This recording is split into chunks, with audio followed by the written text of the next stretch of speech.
Tumawag ang anak ko. Nay, kinabukasan na po ang kasal ko. Nakuha ko na po lahat ng pera sa mga bank account ninyo at naibenta ko na rin po ang bahay.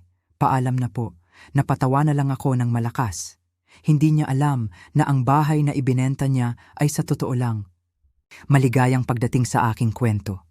Paki-like ang video na ito at pakinggan ang aking kwento hanggang sa dulo at sabihin ninyo kung saang lungsod kayo nakikinig. Sa ganoong paraan, malalaman ko kung gaano kalayo na ang narating ng aking kwento. Ako si Elena Reyes at sa edad na 62, akala ko naranasan ko na ang lahat ng maibibigay sa akin ng buhay.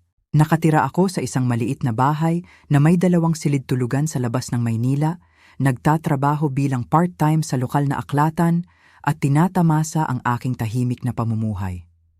Ang anak ko, si Maria, na 32 taong gulang ngayon, ay palaging ambisyoso, marahil ay labis na ambisyoso. Ang unang kakaibang nangyari ay 3 buwan bago bumagsak ang lahat. Tumawag si Maria, nagtatanong tungkol sa mga numero ng aking bank account. Nay, kailangan ko pong tulungan kayo sa pag-set up ng automatic bill payments.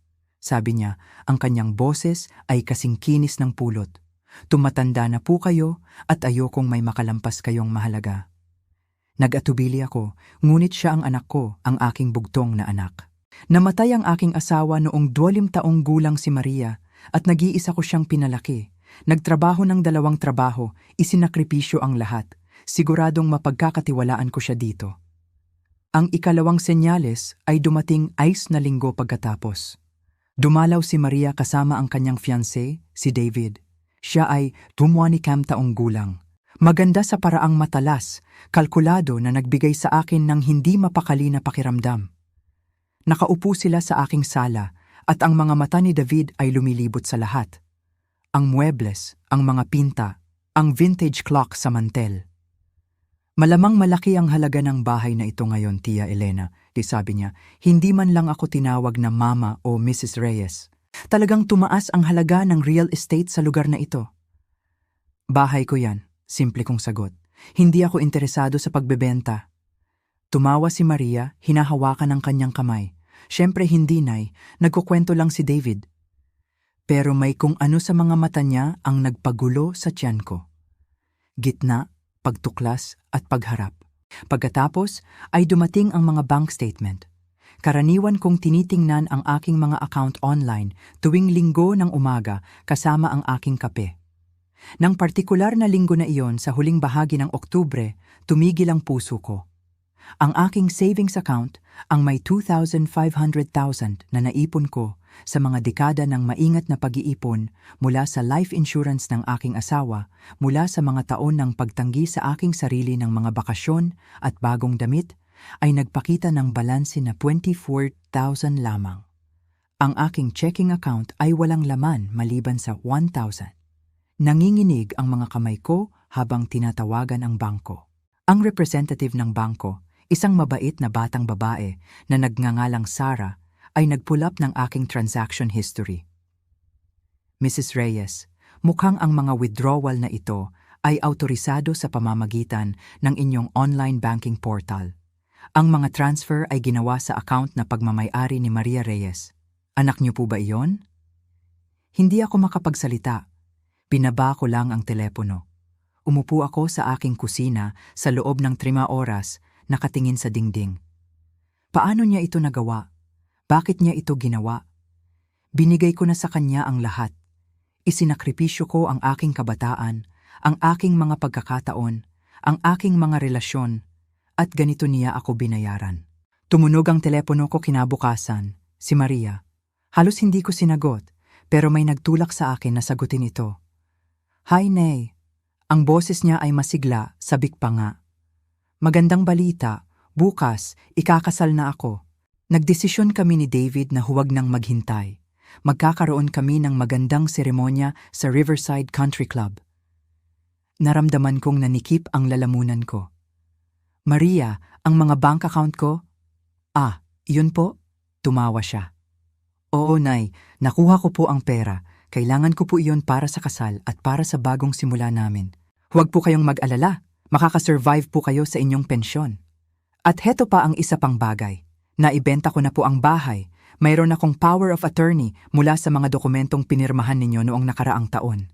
Naaalala niyo po ba? Kahapon ng closing. May 30 araw kayo para umalis. Umiikot ang mundo ko. Nabenta niyo na po ang bahay ko. Nakakuha ako ng magandang presyo. Nawala ang tawa. Nag-iwan ng isang bagay na mas matigas. Isang bagay na nanirahan sa aking mga buto tulad ng yelo. Umupo ako sa aking dining table, ang aking tunay na dining table, at pinilit kong mag-isip ng malinaw.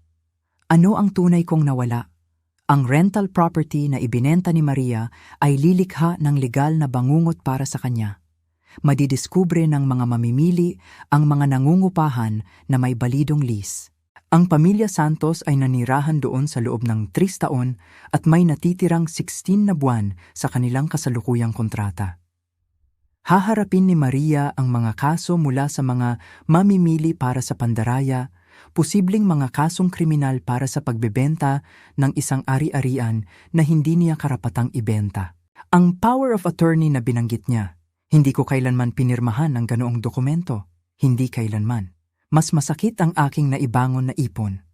Ang 2,500,000 ay kumakatawan sa aking seguridad, ang aking kalayaan, ang aking hinaharap na pangangalagang medikal. Ang perang iyon ay dapat na matiyak na hindi ako magiging pabigat sa sinuman. Gaano kapait ang kabalintunaan na ang sarili kong anak ang nagnakaw nito upang maiwasan akong maging pabigat sa kanya. Ngunit narito ang mahalagang bagay na hindi naintindihan ni Maria. Hindi ako walang depensa. Hindi ako isang nalilito na matandang babae na basta na lang tatanggapin ang pagtataksil na ito. Nagtrabaho ako sa mga opisina ng batas sa loob ng mga dekada bago ako naging librarian. Naiintindihan ko ang mga kontrata, batas sa ari-arian at pandaraya. Higit sa lahat, nagpanatili ako ng mga detalyadong talaan ng lahat. Binuksan ko ang aking filing cabinet at kinuha ang folder na may label na Rental Property, Oak Street. Sa loob nito ay mga kopya ng lease agreement kasama ang pamilya Santos, patunay ng kanilang security deposit at ang aking sariling deed sa property. Hindi ko kailanman binigyan si Maria ng power of attorney. Anumang mga dokumento ang inaangkin niyang mayroon siya ay alinman sa peke o nakuha sa pamamagitan ng panlilinlang. Susunod, sinuri ko ang file ng aking mga ari-arian. Ang aking tunay na tahanan, ang isa na kinauupuan ko ngayon, ay nasa ilalim ng Robert Thornton Family Trust na itinatag ng aking yumaong biyenan 20 taon na ang nakalilipas. Ako ang trustee at benepisyaryo, ngunit ang ari-arian ay wala sa aking personal na pangalan. Lumaki si Maria sa bahay na ito, ngunit tila hindi niya kailanman naintindihan ang legal na istruktura sa likod nito. Noong binili ko ang rental property, makalipas ang ilang taon, sinadya kong panatilihin itong simple sa aking sariling pangalan para sa mga layunin ng buwis. Siguradong inakala ni Maria na ang simpleng rental na iyon ang tanging asset ko. Gumawa ako ng kape at nagsimulang ilista ang kailangan kong gawin. Una, i-report ang pagnanakaw sa pulis. Pangalawa, kontakin ang fraud department ng aking bangko. Pangatlo, kumuha ng abogado. Pang-apat, siguraduhin na ang pamilya Santos ay protektado at napagbigyan. Panglima, kolektahin ang ebidensya ng pandaraya ni Maria para sa pagbebenta ng ari-arian. Ngunit habang nagsusulat ako, bumagal ang kamay ko. Gusto ko bang ipadala ang sarili kong anak sa kulungan? Ang pag-iisip na iyon ay nagpadama sa akin ng pagkasuklam. Sa kabila ng lahat, siya pa rin ang maliit na batang babae na inalagaan ko, ang teenager na tinulungan ko sa homework, ang batang babae na ipinagmalaki ko nang siya ay magtapos ng kolehiyo. Pagkatapos ay naalala ko ang kanyang boses sa telepono. Masigla, ordinaryo. Makakasurvive po kayo sa inyong pensyon. Para bang wala siyang ginawang mali. Para bang ang pagnanakaw sa ipon ng kanyang ina at pagbebenta ng kanyang inaakala niyang bahay ay isang maliit na abala lamang para sa akin na harapin. Anong uri ng tao ang pinalaki ko? Naalala ko si Britney na may kalkuladong mga mata at ang kanyang mga tusong komento tungkol sa mga halaga ng ari-arian. Ito ba ang nagtulak sa kanya? O si Maria ba ay palaging may kakayahang maging malupit at tinanggihan ko lang itong makita? Umugong ang telepono ko. Isang text mula sa aking kapitbahay na si Patricia. Maggie, nakita ko ang for sale sign sa rental mo sa Oak Street kahapon, tapos nawala ngayong umaga. Ayos lang ba? Nag-text ako pabalik. Mahabang kwento, magkape tayo bukas? Si Patricia ay kaibigan ko na sa loob ng 15 taon. Siya ay isang retired paralegal. Kakailanganin ko ng mga kakampi para sa kung anong darating. Nang gabing iyon, halos hindi ako nakatulog. Iniisip ko ang mukha ni Maria kapag nalaman niya ang kanyang ginawa. Makakaramdam ba siya ng pagsisisi? Hihingi ba siya ng tawad? O sisisihin niya ako, sasabihing nilinlang ko siya? Sa pagluluksa, nagkaroon ako ng plano. Hindi ako agad pupunta sa pulis. Sa halip, kokolektahin ko ang bawat piraso ng ebidensya, idodokumento ang bawat krimen, at gagawa ng isang kaso na hindi maaaring pabulaanan. Pagkatapos, haharapin ko si Maria na may pagpipilian, pagbabayad ng buong kabayaran ng voluntaryo o maharap sa pag-uusig sa kriminal. Bibigyan ko siya ng isang pagkakataon na gawin ang tama, isang pagkakataon na patunayan na siya pa rin ang anak ko at hindi ang estranghero na tumawa habang ninanakawan ng kanyang ina. Tinawagan ko ang bangko ng eksaktong 900. Kailangan kong mag-report ng pandaraya at pagnanakaw mula sa aking mga account, sabi ko sa representative. At kailangan ko ng kumpletong talaan ng lahat ng transaksyon sa nakalipas na X na buwan. Siyempre, Mrs. Reyes, ikinalulungkot ko na nangyari ito sa inyo. Sisimulan namin agad ang investigasyon. Susunod, tinawagan ko si Martin Green, isang abogado na dumadalo sa aking book club. Martin, kailangan ko ang tulong mo. Ninakaw ng anak ko ang aking ipon at pandaraya na ibinenta ang isang ari-arian na pag-aari ko. Kailangan ko ng legal representation at kailangan kong manatiling kumpidensyal hanggang handa na akong kumilos. Nagkaroon ng pagtigil. Elena, ito ay seryoso. Gaano kalaki ang pinag-uusapan natin? 2,500,000 sa pagnanakaw ng pera. Humigit kumulang sa 7,000 sa pandaraya sa pagbebenta ng ari-arian. Diyos ko, oo, tutulungan kita. Pumunta ka sa opisina ko mamaya. Bumaba ako at tumingin sa salamin sa pasilyo. Ang aking pilak na buhok ay maayos, ang aking mga asul na mata ay malinaw at determinado. Mukha akong matamis na lola, hindi alam ni Maria kung ano ang mangyayari. Hayaan siyang magpakasal bukas. Hayaan siyang isipin na nanalo siya. Maghihintay ako, titipunin ang aking lakas, at pagkatapos ay ipapakita ko sa kanya kung ano talaga ang nangyayari kapag nilinlang mo ang babaeng nagbigay sa iyo ng lahat. Kasukdulan, pagharap sa katotohanan at mga bunga. Ang opisina ng abogado ni Martin Green ay matatagpuan sa isang tahimik na gusaling gawa sa ladrilyo sa downtown. Nakaupo ako sa tapat niya sa kanyang mahogany desk, ang aking folder ng mga dokumento sa pagitan namin. Binasa niya ang lahat na may lumalaking kawalan ng paniniwala, paminsan-minsang gumagawa ng mga tala sa kanyang legal pad. Elena, ito ay mas masahol pa sa aking inaakala, sabi niya sa wakas. Tinatanggal ang kanyang mga salamin. Ang iyong anak ay gumawa ng mga pekeng dokumento para ibenta ang ari-arian na hindi niya pag-aari. Hindi lamang iyan ay civil fraud, ito ay kriminal. Maaaring maharap siya sa pimo hanggang 20 taon sa kulungan. Alam ko, sabi ko ng tahimik. Ngunit kailangan kong maunawaan ang lahat ng aking mga opsyon bago magpasya kung paano magpatuloy. Tumango si Martin.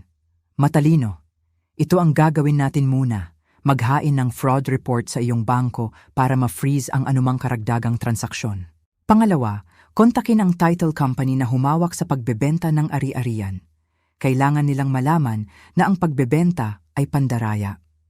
Pangatlo, maghain tayo ng police report. Maaari mong hilingin na imbestigahan nila bago maghain ng mga kaso na nagbibigay sa iyo ng ilang control sa timing. Paano ang mga bumili ng ari-arian? Malamang nakakasuhan nila si Maria ng pandaraya kapag nadiskubre nila ang mga nangungupahan. Maaari rin nilang kasuhan ang title company dahil sa hindi nila napansin ito. Sa alinmang paraan, si Maria ay mananagot para sa buong presyo ng pagbili kasama ang mga danyos. Ngumisi si Martin. Elena, kailangan kong magtanong, sigurado ka bang gusto mong ipagpatuloy ito? Siya ang anak mo. Tumingin ako sa kanyang mga mata. Ninakaw niya ang ipon ng aking buong buhay at sinubukang gawin akong homeless. Anong klaseng anak ang gumagawa niyan? Gumugol kami ng 2 oras sa paghahanda ng mga dokumento. Pagkaalis ko sa opisina ni Martin, nakapaghain na ako ng mga kaso ng pandaraya sa aking bangko at sa title company. Ang police report ay maihahain sa susunod na umaga. Habang naglalakad ako papunta sa aking kotse, tumunog ang telepono ko. Maria, Nay, bakit ako tinatawagan ng bangko tungkol sa investigasyon ng pandaraya? Anong nangyayari? Huminga ako, pinapanatiling matatag ang aking boses. Maria, minarkahan ng bangko ang mga withdrawal mula sa aking account bilang kahina-hinala. Ito ay standard procedure kapag malalaking halaga ang naililipat. Ngunit ako ang anak mo. Sabihin mo sa kanila na ayos lang. Ayos lang ba, Maria? Kumuha ka ng 2,500,000 nang walang pahintulot ko. Nagbago ang boses niya, naging mas matigas. Mayroon akong pahintulot mo. Binigyan mo ako ng access sa iyong mga account para sa mga emergency. Hindi para nakawin ang lahat ng pag-aari ko. Hindi ako nagnakaw. Hiniram ko ito. Babayaran kayo ni Britney pagkatapos naming makapag-ayos. Mukha siyang nagtatanggol ngayon. Nahuli. At ang pagbebenta ng bahay ay ganap na legal. Mayroon akong power of attorney. Maria, hindi ko kailanman pinirmahan ang power of attorney papers. Tahimik. Pagkatapos ay oo, pinirmahan mo. Noong nakaraang taon, naaalala mo noong nagkasakit ka ng pneumonia? Dinala ko sa iyo ang mga ito sa ospital. Nanlamig ang dugo ko. Nagkasakit ako noong nakaraang taon na ospital ng 4 na araw na may malubhang pneumonia. Halos hindi ko matandaan ang panahong iyon, ang lagnat, ang gamot, ang pagkapagod. Nag-abuso ba si Maria sa aking karamdaman para mapapirma ako ng mga dokumento na hindi ko naintindihan? Kailangan kong makita ang mga papeles na iyon, sabi ko. Nay, huwag ka nang maging mahirap. Lahat ay legal. Sabihin mo lang sa bangko na nagkamali ka. Bumalik ang boses niya nakiusap. Pakiusap, bukas na ang kasal. Ayokong mabagabag nito. Dapat inisip mo yon bago mo nanakawan ng iyong ina. Binaba ko ang telepono bago siya makasagot. Kinagabihan, dumating si Patricia na may alak at simpatya. Kinuwento ko sa kanya ang lahat. Pinapanood ang kanyang mukha mula sa pagkabigla hanggang sa galit. Kanyang bastardo, sabi niya. Elena, alam mo na nandito ako para sa anumang kailangan mo. Saksi sa karakter, ano paman. Salamat, sabi ko, nararamdaman ang bigat ng tunay na pagkakaibigan. Sa totoo lang, kailangan ko ng isang bagay. Matutulungan mo ba akong makipag-ugnayan sa pamilya Santos? Kailangan nilang malaman kung ano ang nangyayari sa rental property. Tinawagan namin sila ng magkasama. Sumagot si Tom Santos, ang kanyang boses ay nag-aalala. Mrs. Reyes, maayos po ba ang lahat? Maingat kong ipinaliwanag ang sitwasyon. Nagkaroon ng mahabang katahimikan. So, binenta po ng anak niyo ang bahay na tinitirhan namin nang hindi po sinasabi sa inyo o sa amin? Ang boses ni Tom ay puno ng pagtataka. Ano po ang mangyayari sa aming lease? Ang inyong lease ay balido pa rin. Tiniyak ko sa kanya. Nakikipagtulungan ako sa aking abogado para ayusin ito. Kayo po ay protektado, ngunit gusto ko lang kayong malaman kung sakaling subukang makipag-ugnayan sa inyo ang mga mamimili. Diyos ko, salamat po sa pagsasabi sa amin. Ipaalam niyo po sa amin kung kailangan niyo ng kahit ano. Pagkatapos naming bumaba, nagbuhos si Patricia ng mas maraming alak para sa aming dalawa. Hindi alam ni Maria kung anong darating sa kanya, hindi ba? Hindi, sabi ko. Iniisip niyang isa lang akong nalilito na matandang babae na kaya niyang manipulahin. Kinabukasan, nakatanggap ako ng email mula sa title company. Nanginginig ang mga kamay ko habang binabasa ko ito. Mrs. Reyes, natuklasan ng aming investigasyon ang mga malubhang irregularidad sa pagbebenta ng 1247 Oak Street. Ang power of attorney document na isinumiti ni Maria Reyes ay tila naglalaman ng inyong pirma, ngunit ang selyo ng notaryo ay mula sa isang notaryo na ang lisensya ay expired na noong panahong iyon. Dagdag pa rito, Ang dokumento ay may petsang habang kayo ay nasa ospital. Ngunit ipinapakita ng aming mga talaan na ang notaryo ay nasa ibang estado noong araw na iyon. Itinuturing namin itong potensyal na forgery at pandaraya. Nag-freeze kami ng lahat ng pondo mula sa pagbebenta habang naghihintay ng investigasyon. Ang mga mamimili ay naabisuhan at naghahabol ng legal na aksyon laban kay Miss Maria. Pina-forward ko ang email kay Martin Green na may isang linya lamang. Ginawa niyang peke ang lahat. Ito ang patunay na kailangan ko. Hindi lamang si Maria ay naging pabaya o may kaduda-dudang moralidad. Gumawa siya ng kalkuladong pandaraya. Nagdala siya ng mga pekeng dokumento sa aking silid sa ospital. Marahil ay napapirma ako ng mga blankong papel sa aking delirium, pagkatapos ay pinapirma ito ng pekeng notaryo pagkatapos. Umugong ang aking telepono. Isa pang text mula kay Maria. Nay, kailangan nating mag-usap. Pwede po bang pumunta kayo sa kasal bukas, please? Gusto ko pong nandyan kayo. Tinitigan ko ang mensahe. Gusto niyang pumunta ako sa kasal niya. Ang kasal na binabayaran niya gamit ang aking ninakaw na pera. Ang kasal na ginagawa niya habang ako ay nakikipaglaban sa kaguluhan ng kanyang mga krimen. Nag-type ako pabalik, pupunta ako. Hayaan siyang isipin na maayos ang lahat. Hayaan siyang pakasalan ang kanyang kalkuladong kasintahan. Magdiwang gamit ang kanyang ninakaw na pera. Hayaan siyang maniwala na siya ay nakatakas. Ngumiti ako, kukuha ng mga litrato, gagampanan ng papel ng mapagmataas na ina. At pagkatapos, kapag hindi niya inaasahan, ipapakita ko sa kanya ang mga kahihinatnan ng pagtataksil sa babaeng nagbigay sa kanya ng buhay. Pagtatapos, hustisya at pagbangon. Ang kasal ay eksaktong tulad ng inaasahan ko, mahal, magarbo, at ganap na walang tunay na init. Ang Riverside Country Club ay kumikinang sa mga puting rosas at kristal na chandelier. Isinuot ko ang aking pinakamahusay na damit, navy blue, elegante, understated, at dumating ako ng maaga. Mahigpit niya akong niyakap. Masaya akong nandito kayo. Alam kong medyo kakaiba ang mga bagay-bagay, pero ito ay isang bagong simula para sa ating lahat. Umurong ako, tinitingnan ang mukha niya. Totoo ba iyon sa kanya? Iniisip ba niya na ang pagnanakaw sa akin ay kakaiba lamang at hindi kriminal? Congratulations, Maria, sabi ko ng pantay. Mukha kang masaya. Dumating si Britney, ang kanyang ngiti ay matalas. Elena, napakagandang dumating niyo. Nag-alala si Maria na baka, alam niyo na, mainis kayo sa pera at sa bahay. Pero mas mabuti na talaga, sa totoo lang. Hindi niyo na kailangan ang malaking bahay na iyon at mabubuo ni na Maria at ako ang aming hinaharap. Napakabait, sabi ko. Ang tono ko ay kaaya-aya, ngunit ang aking mga mata ay malamig. Ang seremonya ay maikli. Umupo ako sa unang hanay, pinapanood ang aking anak na mangako na mahalin at alagaan ang babaeng ito na tumulong sa kanya na ipagkanulo ang sarili niyang ina. Sa reception, nakikipag-usap ako ng magalang, uminom ng champagne na hindi ko tinikman, at kumuha ng mga litrato na hindi ko nais na makita muli. Pagkatapos, habang kinakain nila ang cake, umugong ang telepono ko. Isang text mula kay Martin Green. Nagbukas na ang investigasyon ng pulis. Naghahanda na ang mga kaso ng pandaraya. Magpatuloy na. Tiningnan ko si Maria, tumatawa kasama ang kanyang groomsman, ganap na walang kamalayan. Hindi pa ngayon, naisip ko. Hayaan siyang tamasahin ang sandaling ito.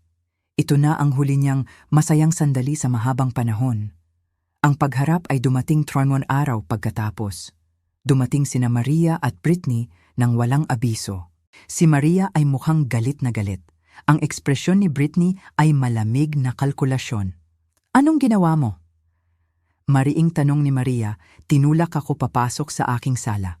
Nag-freeze ang title company ng pera mula sa pagbebenta ng bahay. Sinasabi nila na peke ang power of attorney. Nagbabanta silang magsampa ng kaso. Kalmado kong isinara ang pinto. Marahil dahil peke ito. Pinirmahan mo ang mga papeles na iyon. Pinirmahan ko ang mga blankong papel habang nalilito sa lagnat. Hindi ko alam kung ano ang mga iyon. Inabuso mo ang iyong inang may sakit. Pinanatili kong matatag ang aking boses. Ginawa mo ring peke ang notarisasyon. Lumapit si Britney. Ito ay katawa-tawa. Tinutulungan ka lang ni Maria. Matanda ka na, Elena. Hindi mo na kayang pamahalaan ang iyong mga pananalapi o ang iyong ari-arian. Ang pagkuha sa ipon ng iyong buong buhay ay isang pabor sa iyo. Hindi ito pagnanakaw kung masyado ka ng matanda para pamahalaan ito. Nawala ang maskara niya, nagpapakita ng malamig na oportunista sa ilalim. Si Maria ang anak mo. Ang lahat ng pag-aari mo ay mapupunta sa kanya sa huli. Kailangan lang namin ito ngayon. Naiintindihan ko, sabi ko nang tahimik. Kaya, ito ba ang plano mo mula umpisa? Humanap ng lalaki na may mayamang magulang, manipulahin siya na magnakaw mula sa kanya, pagkatapos ay itayo ang iyong buhay sa kanyang pera. Namula ang mukha ni Maria. Huwag mo siyang pag-usapan ng ganyan tungkol kay Britney. Mahal ka niya. Mahal niya ang iyong mana, pagtatama ko, o kung ano ang inaakala niyang mana mo. Tumawa si Britney, mahirap at pangit. Akala mo ikaw ay matalino? Ititigil mo ang mga akusasyong ito o gagawin naming impyerno ang iyong buhay? Sasabihin namin sa lahat na mayroon kang demensya. Ideklara ka naming incompetent. Ilalagay ka namin sa nursing home. Naramdaman ko ang pagkalat ng yelo sa aking mga ugat. Iyan ba ay isang banta? Iyan ay isang pangako, sabi ni Maria. Ang kanyang boses ay mahina at nananakot. Nay, sinusubukan kong maging mabait dito. Sabihin mo lang sa bangko at sa title company na nagkamali ka. Sabihin mo sa kanila na inauthorize mo ang lahat. At kung hindi? Lumapit si Maria, nakalundo sa akin. Mayroon din tayong mga abogado. Aabutin tayo ng mga taon sa korte. Uubusin natin ang anumang pera na natitira sa iyo sa mga bayarin sa abogado. Sisiguraduhin nating malalaman ng lahat na ikaw ay isang nalilito na matandang babae na hindi makakaalala kung ano ang pinirmahan niya. Sa isang sandali, nakaramdam ako ng tunay na takot. Hindi dahil sa kanilang mga banta, mayroon akong ebidensya sa aking panig, kundi dahil sa kung ano ang naging anak ko. Ang galit na nanakot na lalaki na ito ay isang estranghero na nakasuot ng mukha ni Maria. Ngunit hindi ako nabuhay ng 37 taon nang mag-isa sa pamamagitan ng pagiging mahina. Lumabas kayo sa bahay ko, sabi ko, ang aking boses ay bakal. Pareho kayo ngayon. Nay, lumabas ka. Ang lakas ng aking boses ay nagulat kahit sa akin. Mayroon kang 20 segundo bago ko tawagin ang pulis. 1, 2. Umalis sila. Si Britney ay nagbubuga ng mga sumpa. Ang mukha ni Maria ay puno ng galit. Habang papalayo ang kanilang sasakyan, umupo ako ng mabigat sa aking sofa. Nanginginig ang aking mga kamay. Nawala ang maskara. Ngayon alam ko na kung sino talaga ang kinakaharap ko. Tinawagan ko si Martin kinabukasan. Ihain ang police report, magsampa ng buong kaso. Gusto ko silang mahatulan sa pinakamataas na posibleng antas ng batas. Sigurado ka ba? Ganap. Sa mga susunod na araw, wala akong ginawa kundi magpahinga. Nagbasa ako ng mga libro, nag-alaga ng aking hardin, kumain ng tanghalian kasama si Patricia. Kailangan kong mabawi ang aking lakas, parehong pisikal at emosyonal. Ang pagharap ay mas nakagulat sa akin kaysa sa gusto kong aminin. Ngunit habang dinidiligan ko ang aking mga rosas, nararamdaman ang init ng araw sa aking mukha. Nakaramdam ako ng iba pang lumalaki sa loob ko. Malamig, ganap na determinasyon. Sina Maria at Britney ay nagtangka ng manipulasyon, mga banta at pagpaparamdam ng pagkakasala. Wala sa mga iyon ang gumana dahil mayroon akong bagay na hindi nila naiintindihan. Mga prinsipyo, pagpapahalaga sa sarili at mga kaibigan na nagpapaalala sa akin ng aking halaga. Kinabukasan, tinawagan ko si Martin Green. Walang kasunduan, walang kompromiso. Magpatuloy tayo sa buong pag-uusig. Naiintindihan ko, sabi niya. Elena, sa abot ng aking makakaya, sa tingin ko ay napaka-brave mo. Brave o wasak? Hindi ako sigurado kung alin, ngunit alam kong hindi ako susuko. Dumating sila nang magkasama ngayong linggo ng umaga nang tahimik ang kapitbahayan. Nakita ko sila sa aking bintana. sina Maria at Britney na naglalakad sa aking driveway na may maingat at sinusukat na mga hakbang. Si Maria ay may dalang bulaklak. Si Britney ay may kahon ng panaderya. Mga alok ng kapayapaan. Halos hindi ko binuksan ang pinto, ngunit nanalo ang kuryosidad. Anong bagong estratehiya ang kanilang naisip?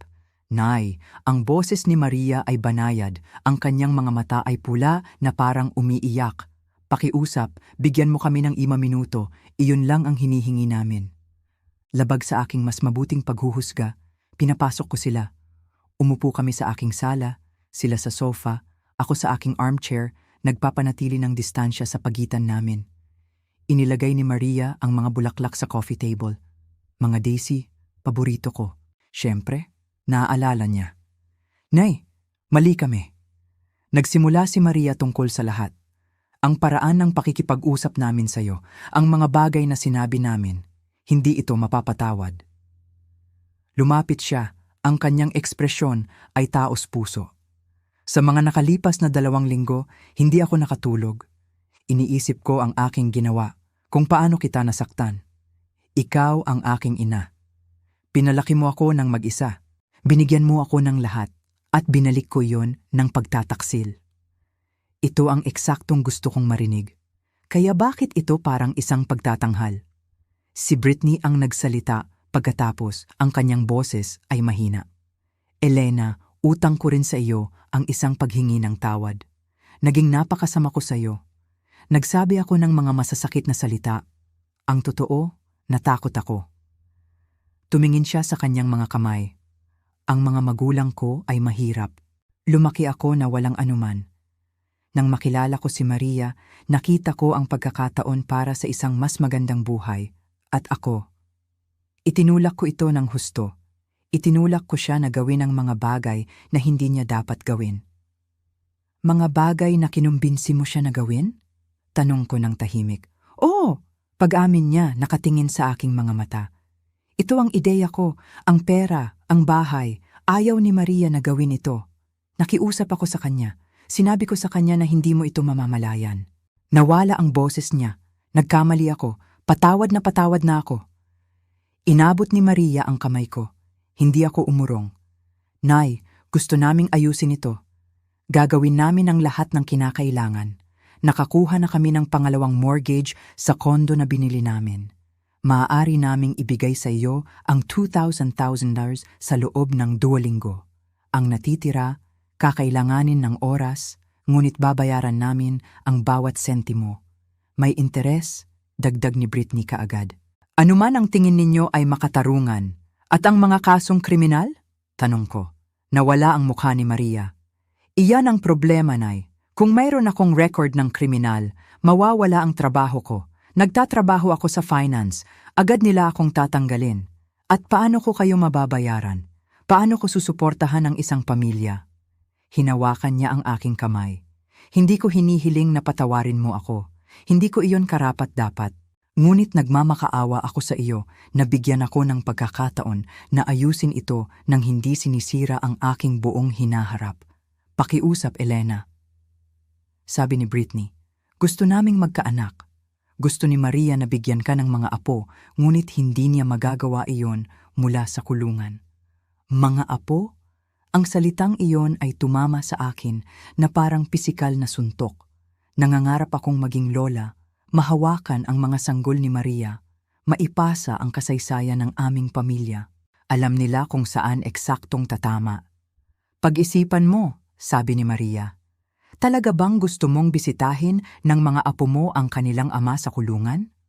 Gusto mo bang lumaki silang alam na ang kanilang lola ang naglagay sa kanilang ama sa likod ng mga rehas? Tiningnan ko silang dalawa. Ang pagtatanghal ay mahusay. Ang mga luha ni Maria ay tila totoo. Ang pagsisisi ni Britney ay mukhang totoo. Malinaw na na-rehearse nila ito ng maingat, ngunit napansin ko ang maliliit na bagay. Ang paraan ng pagtingin ng mga mata ni Britney sa kanyang relo. Ang paraan ng paghigpit ng hawak ni Maria sa aking kamay kapag hindi ako agad sumagot. Ang tensyon sa kanilang mga balikat ay nakalilitaw na parang mga bukal. Ano ang mangyayari kung sasabihin kong hindi? Tanong ko ng mahina. Ang pagbabago ay agad-agad. Ang ekspresyon ni Maria ay tumigas. Umupo si Britney, nakapamaywang. Kung gayon pinipili mong sirain ang iyong anak, sabi ni Maria ng diretsahan, at para saan pera na hindi mo naman kailangan. Mayroon kang iyong mahal na bahay, ang iyong komportabling buhay. Kinukuha mo sa akin ang akin dahil sa pagkamuhi. Hindi iyan pagkamuhi, iyan ay hustisya. Hustisya? Tumawa si Britney ng mahirap. Gusto mong pag-usapan ang hustisya? Paano ang pagiging patas? Si Maria ang iyong bugtong na anak. Lahat ng pag-aari mo ay mapupunta sa kanya kapag namatay ka rin. Kailangan lang namin ito ng mas maaga, iyon lang.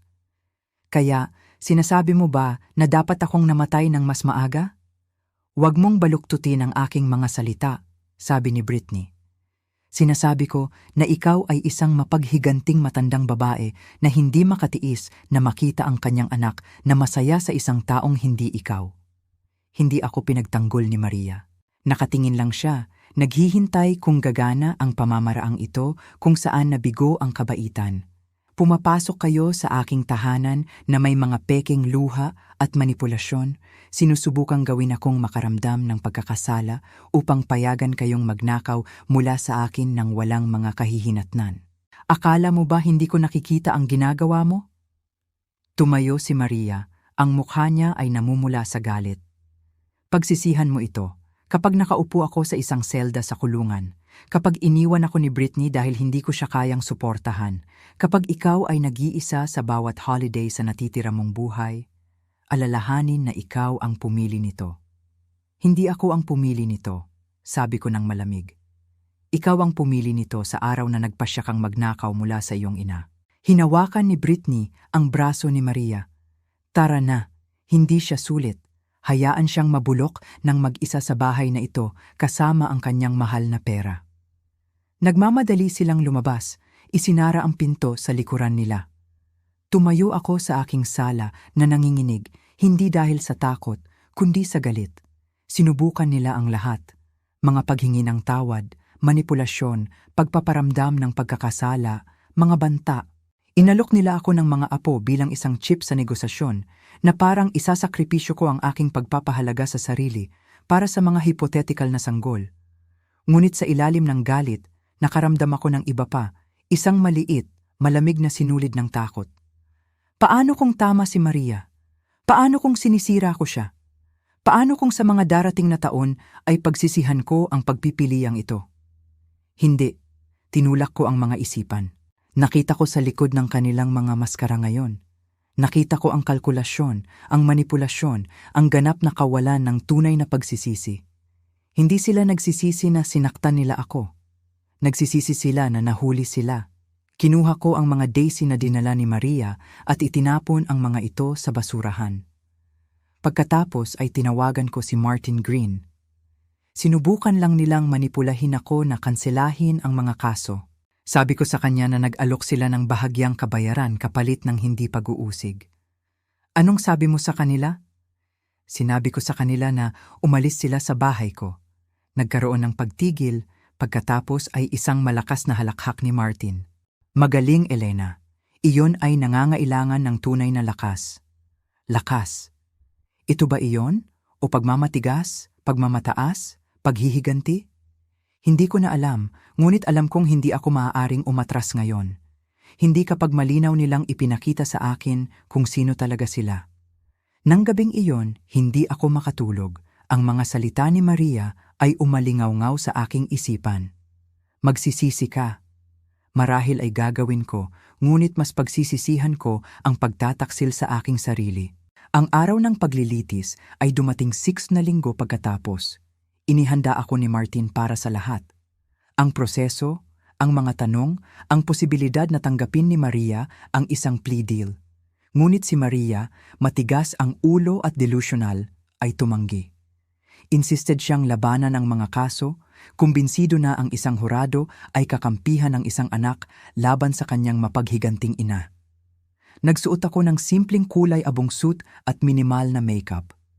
Pinayuhan ako ni Martin na magmukhang naaawa, ngunit malakas. Hindi ka biktima, sabi niya. Ikaw ay isang survivor. Ang courthouse ay malamig. Ang mga ilaw na fluorescent ay sumasalamin sa mga makintab na sahig. Umupo ako sa likod ng mesa ng prosekusyon. Ang aking mga kamay ay kalmadong nakatiklop sa aking kandungan. Si Maria ay nakaupo sa tapat na pasilyo kasama si Britney at ang kanyang abogado. Isang matalas na bihis na lalaki na nagngangalang Richard Chen na nag-specialize sa white-collar defense. Nang nagtagpo ang mga mata ni Maria sa akin, nakita ko ang isang bagay na hindi ko inaasahan. Tunay na takot. Magaling. Nagsisimula na siyang maunawaan na ito ay totoo. Ang prosekusyon, isang mahigpit na babae na nagngangalang Andrea Walsh, ay nakabuo ng isang napakalaking kaso. Mga rekord ng bangko na nagpapakita ng mga hindi autorisadong transfer, patotoo mula sa title company tungkol sa pekeng power of attorney, pagsusuri ng eksperto sa pekeng notarisasyon. Ang patotoo ng Pamilya Santos tungkol sa ilegal na pagbebenta ng ari-arian. Ang estratehiya ng depensa ni Maria ay naging malinaw. Ilarawan ako bilang nalilito at mapaghiganti. I-claim na kumilos siya sa aking pahintulot at imungkahi na ngayon ay nagsisisi na ako sa pagtulong sa aking anak. Tumayo si Chen para sa kanyang opening statement. Mga Ginoo at ginang, ito ay isang kaso tungkol sa hindi pagkakaunawaan sa pamilya at pagsisisi ng mamimili. Nagbigay si Elena Thornton sa kanyang anak na si Maria ng access sa kanyang mga account at binigyan siya ng pahintulot na pangasiwaan ang kanyang mga usaping ari-arian. Bakit? Dahil siya ay 22 taong gulang, nabubuhay mag-isa at kailangan ng tulong sa pamamahala ng kanyang mga pananalapi.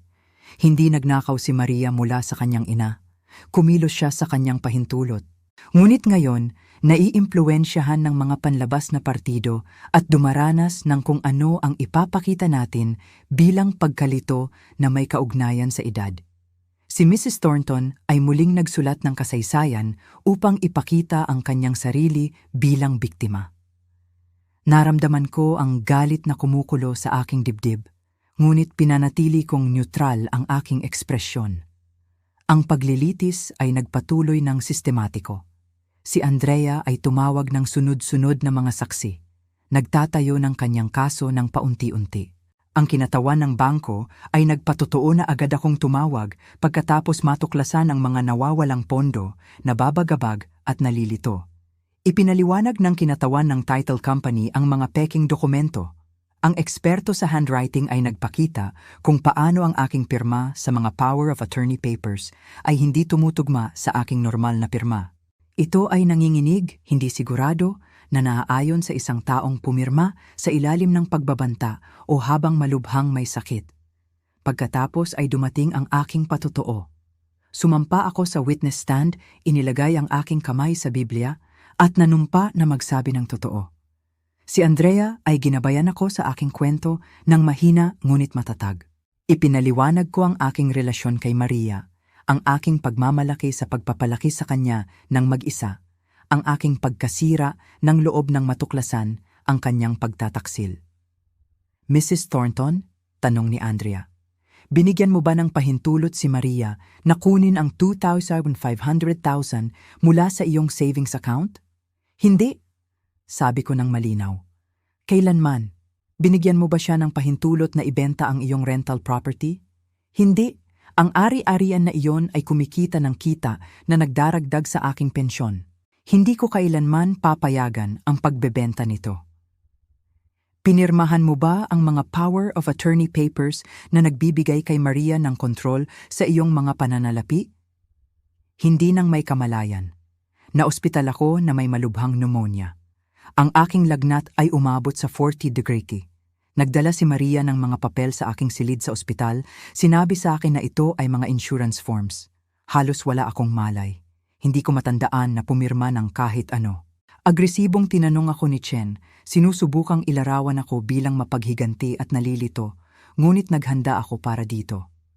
Nanatili akong kalmado, sumagot sa bawat tanong ng direkta at hindi kailanman nawala ang aking pagpipigil sa sarili.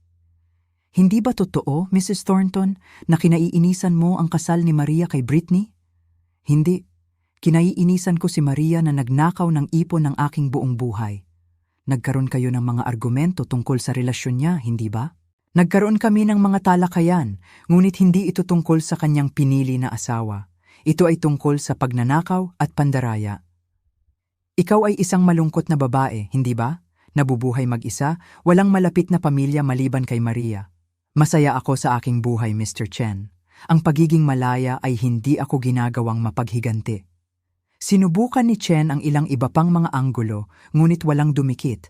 Ang katotohanan ay nasa aking panig. Pagkatapos ay si Maria ang sumampa sa witness stand. Ginabayan siya ni Chen sa kanyang bersyon ng mga pangyayari. Kung paano siya nag-alala tungkol sa akin, kung paano ko siya hiniling na tumulong sa mga pananalapi, kung paano ako napakasaya na tumulong sa kanyang kasal. Ang pagganap ni Maria ay makintab, nakakaawa. Pagkatapos si Andrea ay tumayo para sa cross-examination at lahat ay gumuho. Mr. Thornton, nagpatotoo ka na, ang iyong ina ay humiling sa iyo na tumulong sa pamamahala ng kanyang mga pananalapi. Kailan eksaktong ginawa niya ang kahilingang ito? Si Maria ay nag-atubili. Ito ay nagpapatuloy sa loob ng ilang buwan. Maaari ka bang magbigay ng anumang dokumentasyon ng ayos na ito? Mga email, text, sulat? Ito ay pasalita. Nauunawaan ko at ang mga power of attorney papers. Sinabi mong pinirmahan niya ang mga ito ng kusang loob sa ospital. Oh, ngunit ang notaryo na may selyo sa mga dokumentong iyon ay nasa California noong araw na iyon. Ang ospital ay nasa Manila. Paano nasaksihan ng notaryo na iyon ang pirma ng iyong ina? Nanlamig ang mukha ni Maria. Hindi ko alam. Maaaring may mali sa mga talaan. Isang pagkakamali? Ang boses ni Andrea ay matalas. O pinagdudahan mo ba ang notarisasyon pagkatapos makuha ang pirma ng iyong ina sa ilalim ng maling pagpapanggap? Hindi ako nagpalsipika ng kahit ano. Mr. Thornton, pag-usapan natin ang pagbebenta ng ari-arian. Inalerto mo ba ang mga mamimili na ang bahay ay may mga nangungupahan na may aktibong lease? Sa tingin ko ay naabisuhan sila. Ni sino? Ang ahente ng real estate dapat ay, kinakatawan mo ang iyong sarili bilang may-ari ng ari-arian na may buong autoridad na magbenta. Hindi mo ba responsibilidad na ibunyag ang lahat ng mahahalagang katotohanan? Si Maria ay nagsisimulang mag-utal, sumasalungat sa kanyang sarili, ang kanyang makintab na kwento ay gumuho sa ilalim ng direktang pagtatanong. Sa gallery, nakita ko ang mukha ni Britney na namuti. Mas lalong tumindi si Andrea. Ang totoo ay, Mr. Thornton, alam mo nang eksakto ang iyong ginagawa. Gumawa ka ng mga pekeng dokumento, nagbenta ka ng ari-arian na hindi mo pag-aari, ninakaw mo ang ipon ng iyong ina at ginawa mo ito para sa isang dahilan upang punduhan ang iyong kasal at ang iyong bagong buhay.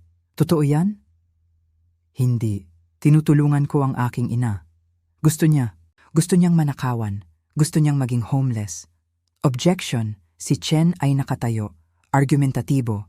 Sustained, sabi ng hukom, ngunit nagawa na ang pinsala. Nakita ng hurado si Maria na nagpanik, nakita siyang sumalungat sa kanyang sarili, nakita siyang nalantad bilang isang sinungaling. Nang matapos ang closing arguments, nakaramdam ako ng kakaibang kapayapaan. Tapos na ito, hindi ang paglilitis mismo. Ang hurado ay magpupulong, ngunit ang aking bahagi sa bangungot na ito. Nagsabi ako ng totoo, nagbigay ng ebidensya, at tumangging manipulahin. Anuman ang mangyari, pagkatapos ay wala na sa aking kontrol. Tumayo kami habang lumalabas ang hurado para magpulong. Tumingin si Maria sa akin sa huling pagkakataon. Ang kanyang mga mata ay walang laman, natalo. Hinawakan ko ang kanyang tingin ng matatag. Ito ang anak na pinalaki ko at ito ang paghuhukom na nararapat sa kanya. Ang hurado ay nagpulong ng 3 oras. Nang sila ay bumalik, ang kanilang mga mukha ay malungkot ngunit tiyak. Sa bilang ng grand theft, paano ninyo nakita ang nasasakdal? May sala. Sa bilang ng pandaraya, paano ninyo nakita ang nasasakdal? May sala. Sa bilang ng forgery, paano ninyo nakita ang nasasakdal? May sala. Bumagsak ang mukha ni Maria.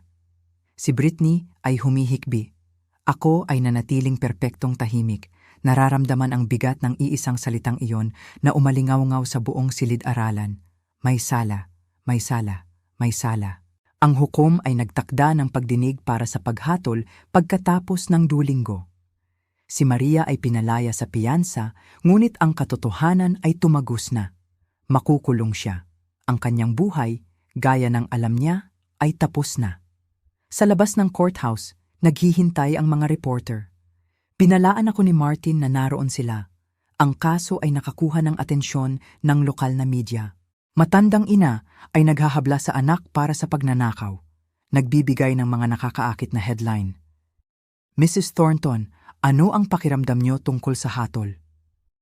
Isang reporter ang sumigaw.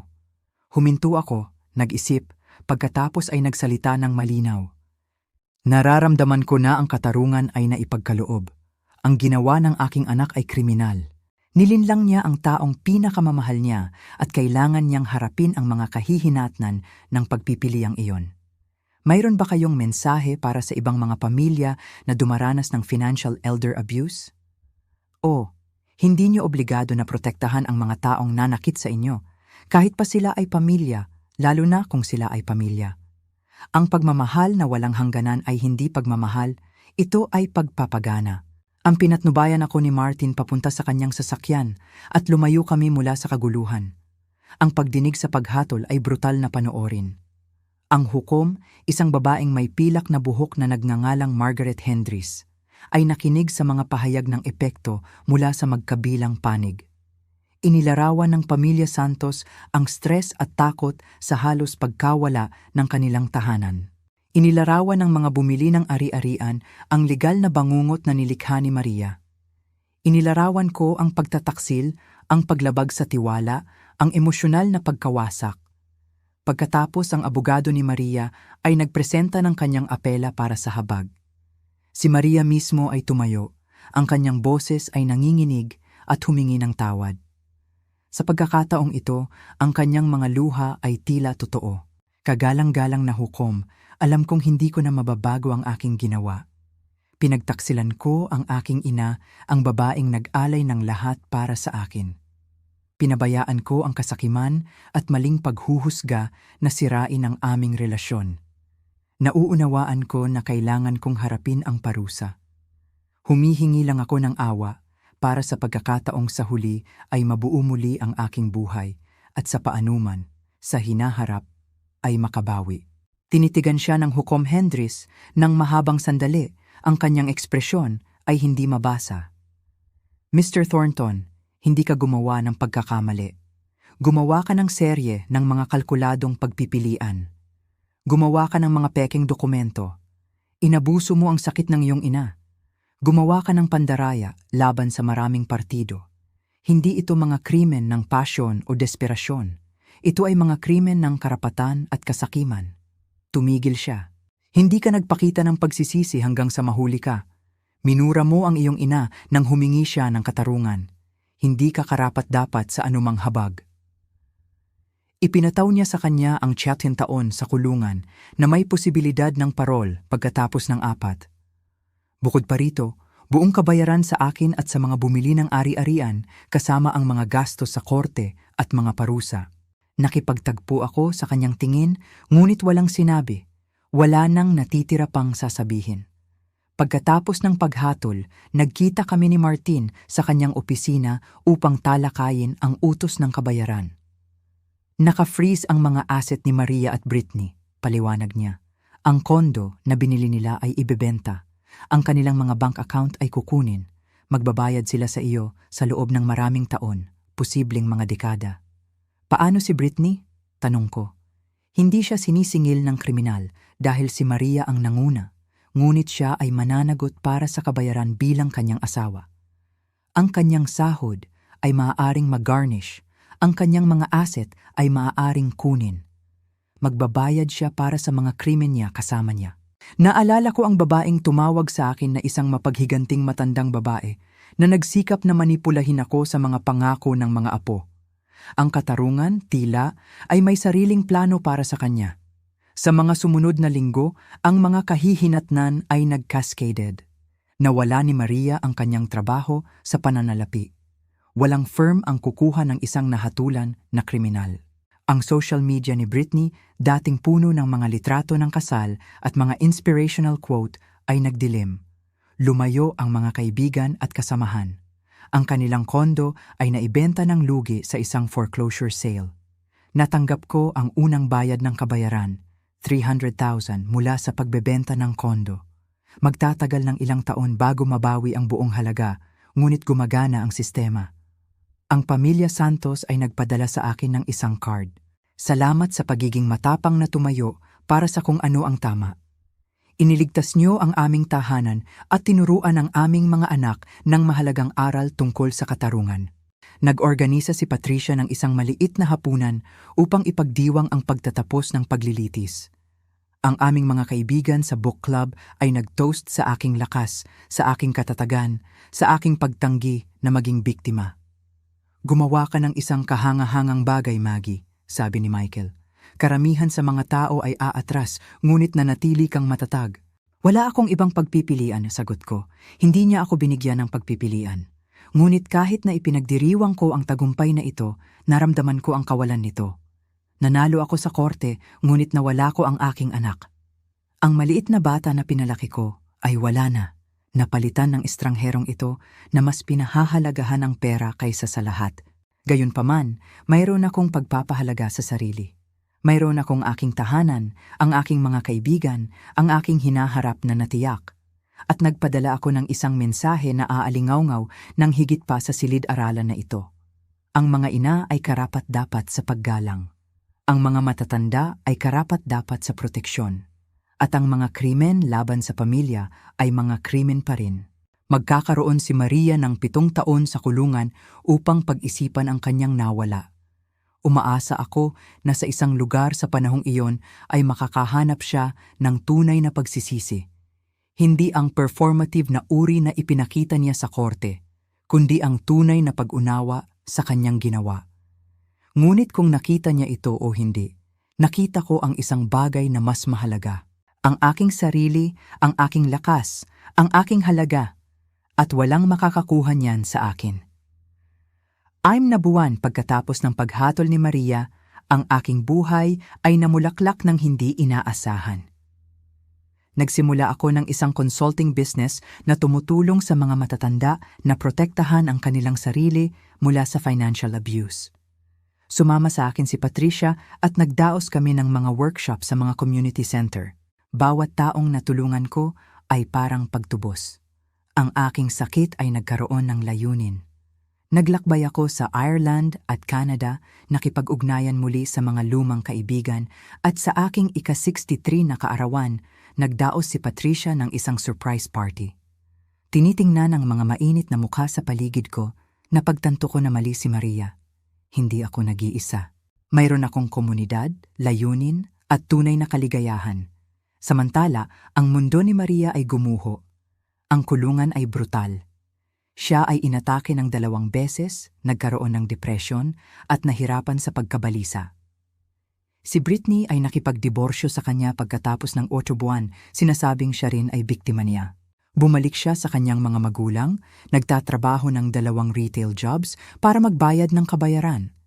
Nawala ang kanyang social media. Walang sino mang gustong makipag-date sa babaeng nandaraya sa isang matandang ina.